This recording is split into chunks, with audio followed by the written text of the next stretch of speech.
Hey everyone, welcome back to The Explainer. Today we're unpacking something literally all of us have sitting in our wallets right now, but we probably never stop to actually question it. We're talking about plastic. We're diving straight into a really raw, deeply personal financial journey from our source material titled Why I Stopped Using Credit Cards. The author lays out exactly how they fell into these crazy hidden financial traps, starting with a massive wake-up call that completely flipped their entire perspective upside down. Let's just get right into it and see what happened. So this right here, this is the number that started the whole thing, $12,400. The author describes just sitting down one night, opening up their laptop, and finally adding up all the balances across their different accounts. And when this number popped up on the screen, they said their stomach just absolutely dropped. This was the massive pile of credit card debt they had accumulated, and get this, they hadn't even turned 30 years old yet. But you know what the scariest part was?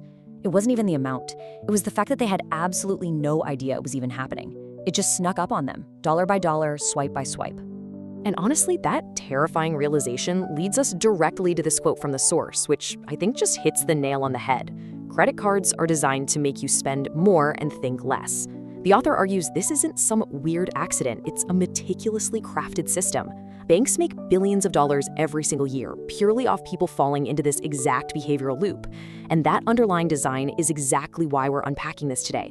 We really need to understand the mechanics here and see how this whole system actually works behind the scenes. To understand that system, let's jump into part one, the credit card trap. See, this massive debt, it didn't come from buying sports cars or taking lavish European vacations. It snuck in through totally mundane everyday things. The author had 4 different credit cards, and they were using them for a morning coffee, a tank of gas, a quick run for groceries, things you could easily just pay cash for. But because they swiped a card, the whole act of spending felt totally weightless. The money didn't feel real. And because of that weightless spending, they wound up paying almost $300 a month in interest alone. That's $300 just vanishing, not even touching the actual debt. To put that in perspective, the average credit card interest rate in the US is over 20% right now. That is literally higher than what illegal loan sharks used to charge back in the day. It highlights a pretty harsh reality. Credit card companies don't make their big money when you pay your balance off on time. No, they make it when you almost do. Which brings us right to part 2, the math of minimum payments. Seriously, once you see the math on this, you can never unsee it. We're kind of conditioned to see the minimum payment as this helpful little tool, right? Like a manageable chunk to keep your head above water. But let's reframe that. The minimum payment is mathematically calculated by banks to keep you technically current, sure, but its primary job is to maximize the interest they can legally squeeze out of you over time. Actually, scratch that. It's not a safety net at all. It's a mechanism meticulously designed to keep you paying for as long as humanly possible. Let's look at a breakdown based directly on the math from our source. Let's say you make a purchase for $5,000.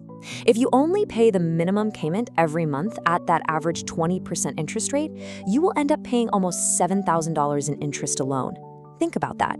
Your $5,000 purchase ends up costing you $12,000. The interest you pay heavily outweighs the actual value of the stuff you bought in the first place. And the time factor here is just as wild. Paying only the minimum on that $5,000 balance means it takes over 15 years to pay it off. 15 years. Paying $7,000 in interest for a $5,000 purchase isn't spending. It's essentially renting your own money back from the bank. And that's not even counting the quiet little bites they take out of your wallet through late fees, over-limit charges, and annual fees. It's just a slow, relentless drain. So if the math is this terrible, why do we all refuse to cut up our cards? Well, let's look at part 3, the credit score myth. Society pretty much shouts at us that a high credit score is the ultimate measure of your wealth, your responsibility, your financial freedom. It's a huge status symbol. But our source points out a really hard truth here. A credit score simply measures how reliably you make banks money, period. It totally challenges our pre-existing beliefs by pointing out that a credit score really only matters if your life plan involves borrowing more and more money forever. A score is definitely not the same thing as wealth. And it for sure isn't freedom. The author realized their goal shouldn't be to chase some perfect 3-digit number. The goal was to owe nothing to anyone. And you know what? The world doesn't actually end without a credit card. You can still rent an apartment if you have a strong, verifiable income. You can buy a car or even get a mortgage through manual underwriting if you have actual cash savings. The author found that the second they stopped chasing a number for the banks and started chasing actual savings for themselves, their finances became incredibly, beautifully simple.